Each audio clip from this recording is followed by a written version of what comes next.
দেখছি বুড়িতে হাত বোলাচ্ছ, ওই রাজসভায় যেতে হবে তো নাকি? জানো তো গিন্নি, আজ না সকালে প্রাতঃক্রিয়াটা ঠিক জুৎসই হয়নি বুঝলে। তা হবে না, কাল রাতের খাবারের কথা মনে নেই? যেভাবে তুমি গন্ডে পিন্ডে গিললে, যেন মনে হয় এই প্রথমবার ভাতে থালা চোখে দেখলে। হ্যাঁ, কি যে বলো গিন্নি, ওই সামান্য খাবারকে কিনা তুমি বলছো এত। গোপাল দাদু, গোপাল দাদু, আমরা এসে গেছি। আরে পুটি, তোদের দাদুর যেমন রাজসভায় যাওয়া ডকে উঠেছে, তোদের পড়াশোনাও তেমনি শিখে উঠলো নাকি? কেন দিদা?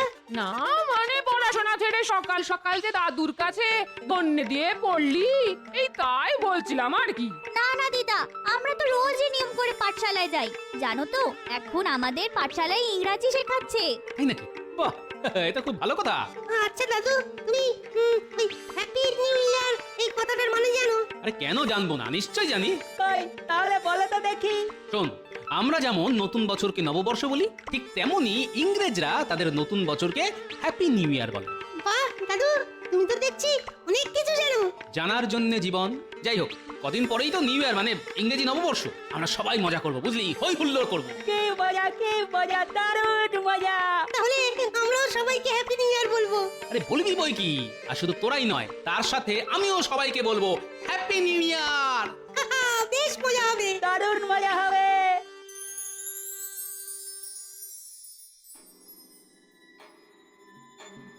এ কি মহারাজ, আজ যে আপনাকে বড় চিন্তিত দেখাচ্ছে। হ্যাঁ মন্ত্রী, তুমি ঠিকই ধরেছো। আমি খুবই চিন্তিত এই চিঠিটা নিয়ে। কেন মহারাজ, কি লেখা আছে এই চিঠিতে, আর কেই বা পাঠিয়েছে এই চিঠি? এই চিঠি পাঠিয়েছেন স্বয়ং ইংরেজ বড়লাট। তিনি এই চিঠিতে লিখে পাঠিয়েছেন যে তাদের এই নতুন বছরে তার একমাত্র কন্যা নাকি এই রাজ্যে ঘুরতে আসার ইচ্ছে প্রকাশ করেছেন। এ তো খুব ভালো কথা মহারাজ। তা কবে আসছেন এই মেম? আগামীকাল। কিন্তু কিন্তু কিন্তু কি মহারাজ? রাজকোষের অবস্থা তো খুব ভালো নয় মন্ত্রী। তার উপর নবাব যে এই বছরে দ্বিগুণ খাজনা চেয়ে বসে আছেন। এখন তুমিই বলো, যদি এই ইংরেজ মেম সাহেবের তদবির ঠিকঠাক করতে না পারি, তাহলে তো ইংরেজ বড়লাট আবার গর্দান নেবেন। মহারাজ, যদি কিছু মনে না করেন, তাহলে আমার মাথায় একটা দারুণ বুদ্ধি এসেছে। তা এতক্ষণ বলনি কেন মন্ত্রী? তাড়াতাড়ি বলো। হ্যাঁ মহারাজ, আপনার যে বিষ পুকুরটা আছে না, সেটা আপনি রাজা কৃষ্ণচন্দ্রকে বেচে দিন। তুমি কি বলছো মন্ত্রী? তুমি তো খুব ভালো করেই জানো যে ওই বিষ পুকুর এক অভিশপ্ত পুকুর। যেখানে একবার কেউ পা দেয়, সে তো আর ফিরে আসে না। সেই জন্যই তো বলছি মহারাজ, আপনি একবার ঠান্ডা মাথায় ভেবে দেখুন। ওই পুকুর তো আপনার এমনিতেই অব্যবহারযোগ্য। যদি ওই পুকুরটা আপনি একেবারে বেচে দিতে পারেন, তাহলে একদিকে যেমন আপনার অর্থ সংকট কমবে, ঠিক তেমন অন্যদিকে এই ইংরেজ মেমের অতিথি আপ্যায়নের খরচও খুব সহজেই আপনি জোগাড় করে উঠতে পারবেন। এটা কিন্তু মন্দ বলনি। কিন্তু মন্ত্রী, যদি কৃষ্ণচন্দ্র কোনোভাবে বিষ পুকুরের আসল রহস্যের কথা জেনে যায়? আমরা জানালে তবে তো জানবে মহারাজ। হ্যাঁ, তাহলে আজই আমি আমার প্রস্তাবটা চিঠিতে কৃষ্ণচন্দ্রকে জানিয়ে দিই। প্রণাম মহারাজ। খাম্বাজরাজ আপনার জন্য এই বিশেষ পত্রটি পাঠিয়েছেন। তাই বুঝি? কই কই দাও দেখি। তাহলে মহারাজ, এবার আমাকে আজ্ঞা দিন। হ্যাঁ হ্যাঁ, এসো এসো। মন্ত্রী, আম্বাজরাজ লিখেছেন যে তার একটা পুকুর তিনি আমায় নাকি 117টি মোহরের বিনিময়ে বিক্রি করতে চান। বাহ, এ তো খুব ভালো কথা মহারাজ। এত কম মোহরের বিনিময়ে আপনি এত বড় একটা পুকুর পাচ্ছেন। নিয়ে নিন মহারাজ, আজই নিয়ে নিন। কিন্তু মহারাজ, আমার কাছে প্রশ্ন হচ্ছে যে খাম্বাজরাজ কেন আপনাকে এত কম মোহরের বিনিময়ে এই পুকুরটি বিক্রি করছেন? ঠিক বলেছ গোপাল, এটা তো ভেবে দেখিনি। এই যে গোপাল, তুমি কি একটু চুপ করবে? মহারাজ, ছাড়ুন তো গোপালের কথা। আপনি এটা কেন ভাবছেন না যে জলের দরে একটা আস্ত পুকুর পেতে চলেছেন? আর মহারাজ, আর এটাই হবে ইংরাজি নববর্ষের আপনার তরফ থেকে রানীমাকে একটা ছোট্ট উপহার। কি কেমন হবে বলুন তো ব্যাপারটা? হ্যাঁ হ্যাঁ মন্ত্রী, কথাটা তো তুমিও খুব একটা খারাপ বলছো না। না না গোপাল, আমি ঠিক করেছি যে আমি পুকুরটা কিনবো। কিন্তু মহারাজ, কোনো কিন্তু নয় গোপাল। এই নাও মন্ত্রী, 117টা মোহর। এটা নিয়ে তুমি সোজা যাও খাম্বাজরাজের কাছে, আর বলবি যে আগামীকালই আমি আর গোপাল যাচ্ছি ওই পুকুর পরিদর্শনে। যথাজ্ঞা মহারাজ, এই আমি এক্ষুনি বেরোলাম। ভালোই হলো, এই সুযোগে আমিও এখান থেকে 5টা মোহর গেরিয়ে নেব, আর মহারাজ একটিও পাবেন না। না, আমার মন বলছে যে মহারাজ নিশ্চয়ই কোনো একটা জালে জড়াতে চলেছেন। ঠিক আছে, আগে তো যাই, তারপর না হয় দেখবো যে কত জালে কত মাছ। প্রণাম নেবেন খাম্বাজ রাজ। আরে কৃষ্ণচন্দ্রের মন্ত্রী যে, এসো এসো। মহারাজ কৃষ্ণচন্দ্র আপনার কথায় রাজি হয়ে এই 117টি মোহর পাঠিয়েছেন। এই নিন, ধরুন। বাহ বাহ, আরে এই যে মন্ত্রী ওই রকম ভাবে দাঁড়িয়ে থাকলে হবে? আরে ওর হাত থেকে ওই মোহরের থলিটা নাও। এই নিন মহারাজ। তাহলে মহারাজ, থলির মোহরগুলো একবার গুনে নি। না না মন্ত্রী, তার কোনো দরকার নেই, আমার কৃষ্ণচন্দ্রের ওপর পুরো বিশ্বাস আছে। আচ্ছা কৃষ্ণনগর মন্ত্রী, তোমাদের মহারাজ কৃষ্ণচন্দ্র এইখানে আসছেন কবে? আগে আগামীকাল। আগামীকাল গোপালকে সঙ্গে নিয়ে আসছেন আপনার ওই পুকুর পরিদর্শনে। তাহলে মহারাজ, এবার কি আমি পুকুরের দলিলটা সঙ্গে নিয়ে যেতে পারি? অবশ্যই, এই নাও ধরো। তাহলে মহারাজ, এবার আমায় আজ্ঞা দিন। আমি না হয় আগামীকাল আবার মহারাজের সঙ্গেই এইখানে আসব। ঠিক আছে মন্ত্রী, এবার তুমি এসো। তাহলে আর কি মহারাজ, এবার নিশ্চয়ই আপনার আর ইংরেজ অতিথি আপ্যায়নের জন্য কোনো অর্থের অসুবিধা হবে না, হ্যাঁ কি বলেন?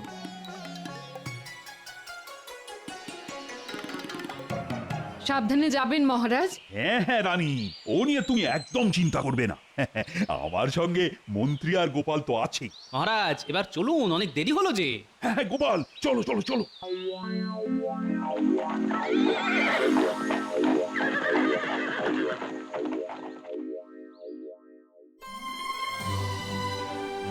আরে আসুন আসুন আসুন মেম সাহেব আসুন। আমার কি সৌভাগ্য, স্বয়ং বড়লাট সাহেবের মেয়ে আমার রাজ্যে ঘুরতে এসেছেন। ইয়েস খাম্বা রাজা, আসলে আমার ফাদার আমার বাবা ঠিক করেছিলেন যে তিনি আমাদের নিয়ে এই নিউ ইয়ারে আপনার এই রাজ্যে সেলিব্রেট করতে আসবেন, বাট তিনি একটা ইম্পর্টেন্ট কাজে ফেসে যাওয়ার জন্য এখানে আসতে পারিলেন না। I am extremely sorry for that. তাই আমি একাই আসিয়াছি। বাহ বাহ, এ তো খুব ভালো কথা। মহারাজ, শুধু কথাই বলবেন, মানে এবার অতিথিদের ভিতরে নিয়ে যাওয়ার ব্যবস্থা করুন। হ্যাঁ হ্যাঁ হ্যাঁ মন্ত্রী, আহা আমি তো ভুলেই গিয়েছিলাম। আসুন আসুন আসুন আসুন আসুন আসুন, সবাই ভেতরে আসুন।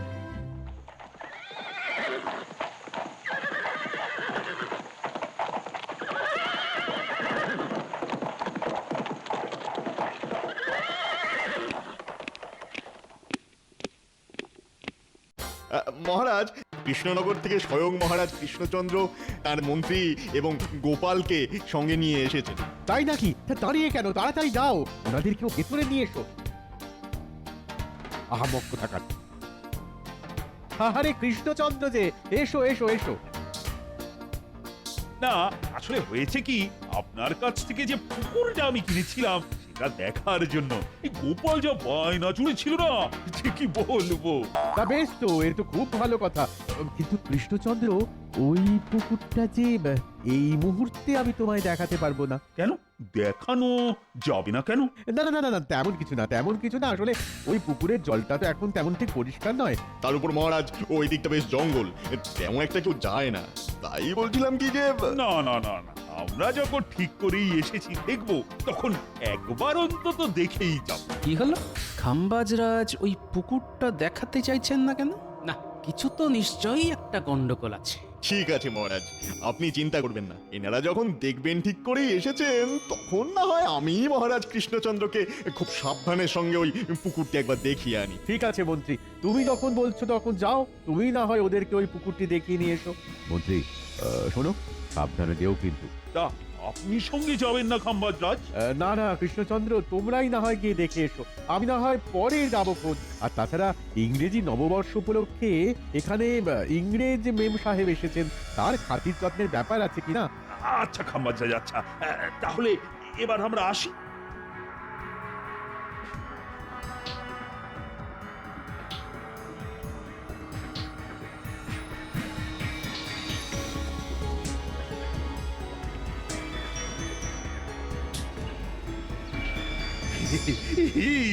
দেখেছো মন্ত্রী, দেখো দেখো, এই যে সত্যি খুব বিশাল পুকুর। হ্যাঁ হ্যাঁ মহারাজ, কি ঝকঝকে আর তকতকে জল।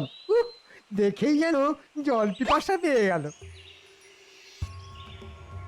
কি দেখছি পাশের ছোট পুকুরের জলটা কেমন হাওয়ায় ঢেউ খেলছে, অথচ এটা এত বড় পুকুর হয়েও এই পুকুরের জলটা কেমন স্থির। না, ব্যাপারটা তো কিরকম সন্দেহজনক মনে হচ্ছে। এ কি গোপাল, তুমি আবার চুপ কেন? তুমি কি এই পুকুর দেখে খুশি হওনি? না না মহারাজ, এমন কেন বলছেন? আপনার খুশিতেই তো আমার খুশি। তাহলে কি বলো গোপাল, আমি না হয় একবার ওই পুকুরে নেমে ওর একটু জল খেয়ে আসি। সাবধান সাবধান, যদি বেঁচে থাকতে চান তাহলে ভুলে ভুলে ওই পুকুরের জলে পা দেবেন না। ওই পুকুর হলো এক অভিশপ্ত বিষ পুকুর। পালান পালান, নইলে মরণ নিশ্চিত। পালান পালান। এই ধরো ধরো ধরো ধরো মন্ত্রী, ধরো। বাহ, আর একটু হলেই আমি যে জলে পা দিয়ে দিচ্ছিলাম, বাবা খুব জোর বেঁচে গেছি। এ কি হাম্বাজ মন্ত্রী, ওই লোকটি কি বলে গেল? না মানে মানে ওই এই সত্যি করে বলো তো মন্ত্রী, এই পুকুরের কি রহস্য? নইলে কিন্তু আমি তোমাকে এই পুকুরের জলে নামতে বাধ্য করব। না মহারাজ, এমনটি করবেন না। আসলে এই পুকুর হলো এক অভিশপ্ত বিষ পুকুর। এই পুকুরে আজ পর্যন্ত যেই নেমেছে সে আর ফেরত আসেনি। তাই আমাদের রাজা মিথ্যে কথা বলে শুধুমাত্র অর্থের লোভে এই পুকুরটি আপনাকে ওই গচিয়েছে আর কি। কি এত বড় প্রতারণা! আমি খাম্বাজরাজকে ছাড়বো না। চুপ করো মহারাজ কৃষ্ণচন্দ্র, প্রতারণা তো তুমি আমাদের সঙ্গে করেছো। মানে কি বলতে চাইছেন আপনি? তুমি আমাকে ওই পুকুরের মূল্য হিসেবে 117টি মোহরের জায়গায় 112টি মোহর পাঠিয়েছো। এটা বুঝি প্রতারণা নয়? আমি একটু আগে গুনে দেখলাম 5টা মোহর কম আছে। কি, এটা কি করে হয়? আমি তো মন্ত্রীকে দিয়ে। ওরে বাবা, এবার আমি কি করি? হে ভগবান, এবার যে আমার কি হবে? মহারাজ, এটাও বুঝলেন না যে আপনার সাথের মন্ত্রী মশাই ওই মোহরগুলো গেরিয়েছেন? মন্ত্রী, আমায় ক্ষমা করে দিন মহারাজ, আর কখনো এইরকম হবে না। ক্ষমা করবেন খাম্বাজরাজ, আমি এর জন্য খুবই দুঃখিত। আমি যে এই মন্ত্রীকে যে কি করবো না।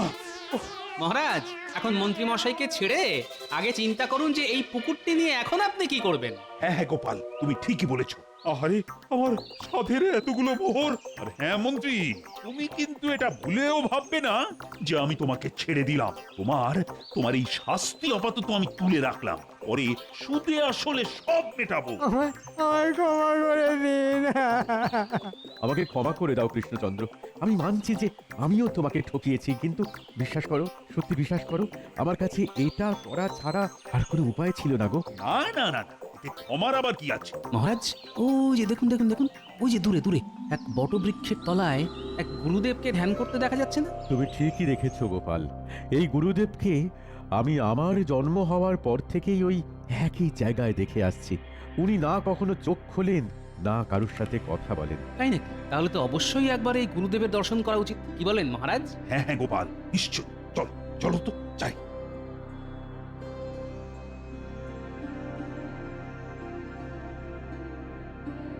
প্রণাম গুরুদেব।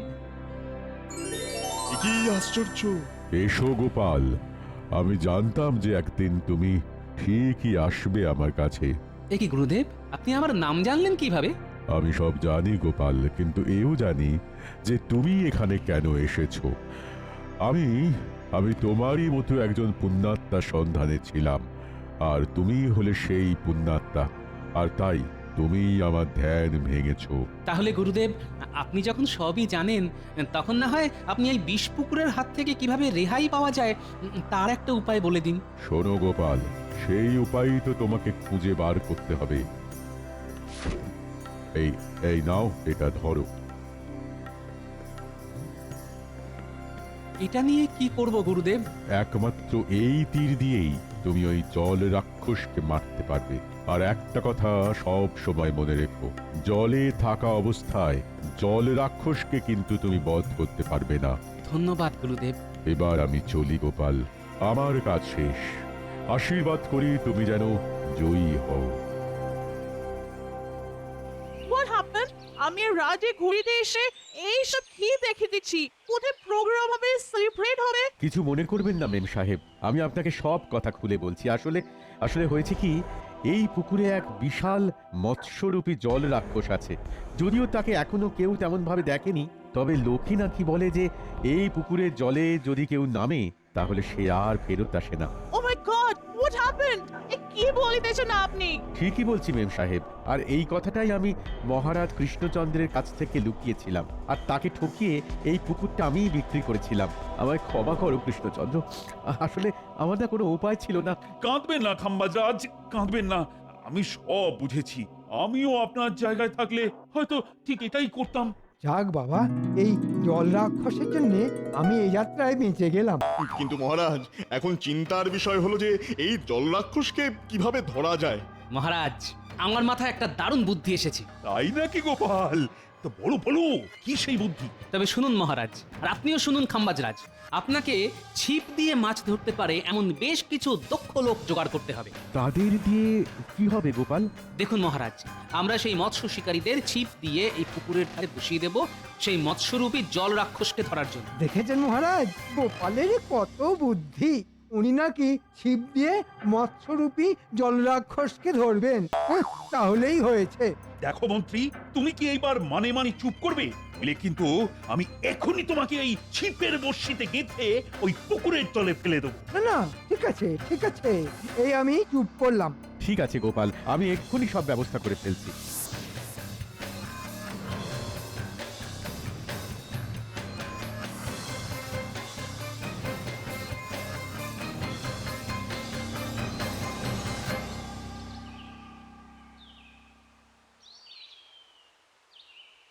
কি গো গোপাল, কোথায় কোথায় সেই জলরাক্ষস?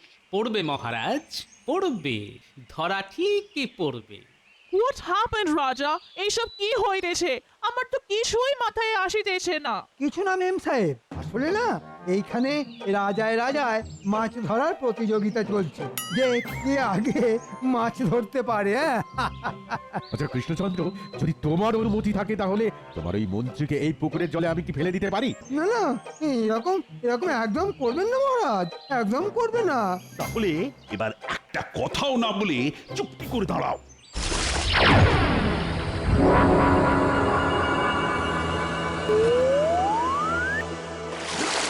পালাও পালাও, ওরে বাবা রে, পালাও! গোপাল, এবার কি হবে? ভয় পাবেন না খাম্বাজরাজ, আমার মাথায় আরেকটা নতুন বুদ্ধি এসেছে। সেটা কি গোপাল? কি আবার? ওই মানে মানে কৃষ্ণনগরে ফিরে যাওয়া আবার কি? মন্ত্রী, চুপ করবে তুমি, বুঝলে কিন্তু এবার আমি সত্যি সত্যি এই পুকুরের চলে তোমায় চোবাবো। না না মহারাজ, ঠিক আছে ঠিক আছে। আমার মনে হয় গোপাল, এত সহজে আমরা এই জল রাক্ষসকে ধরতে পারবো না। আমি এখনো বলছি মহারাজ, এই কাজ না এইসব গোপাল নেপালের কর্ম নয়। এই কাজ যদি আমি পেতাম না, তাহলে দেখতেন যে এতক্ষণে এই জল রাক্ষস আপনার পায়ের কাছে পড়ে মাছের মতো খাবি খাচ্ছে। এবার দেখছি এই জলরাক্ষসের আগে এই মন্ত্রীকেই একটা উপযুক্ত শাস্তি দিতে হবে, নইলে নইলে এর পটর পটর আর বন্ধ হবে না। পেয়েছি মহারাজ, পেয়েছি, উপায় পেয়েছি। পেয়েছো? তা কি পেয়েছো গোপাল? মন্ত্রীর মুখ বন্ধ করার উপায়? হ্যাঁ মহারাজ, এমন উপায় পেয়েছি যে মন্ত্রীর মুখও বন্ধ হবে আর এই জল রাক্ষসও মরবে। তাই নাকি? তা কি সেই বুদ্ধি? তবে দেখো গোপাল, তোমার বুদ্ধি কিন্তু আগের বারই খাটেনি। আপনি কোনো চিন্তা করবেন না মহারাজ, শুধু দেখে যান এবার এই গোপাল কি করে।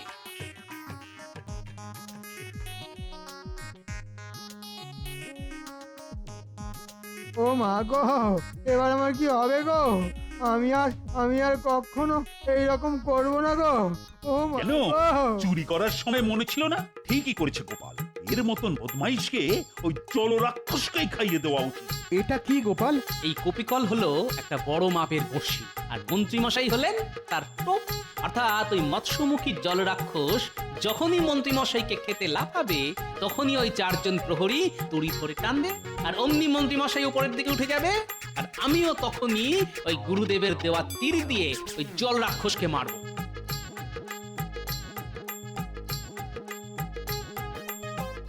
কি তাহলে তোমাদের কি করতে হবে সব বুঝেছো তো? হ্যাঁ হ্যাঁ গোপাল দাদা, তাহলে তোমরা শুধু আমার দিকে লক্ষ্য রেখো। যেই আমি চোখ মারবো আর অমনি তোমরা দড়ি ধরে টান মেরো, ঠিক আছে?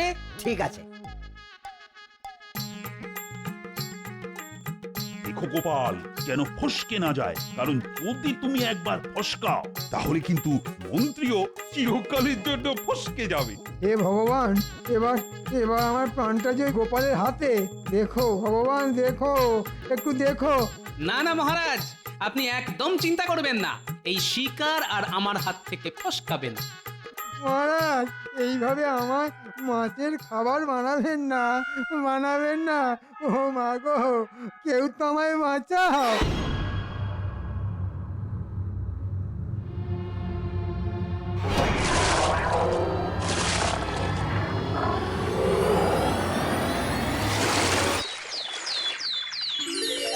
পেরেছে, পেরেছে, গোপাল পেরেছে, পেরেছে।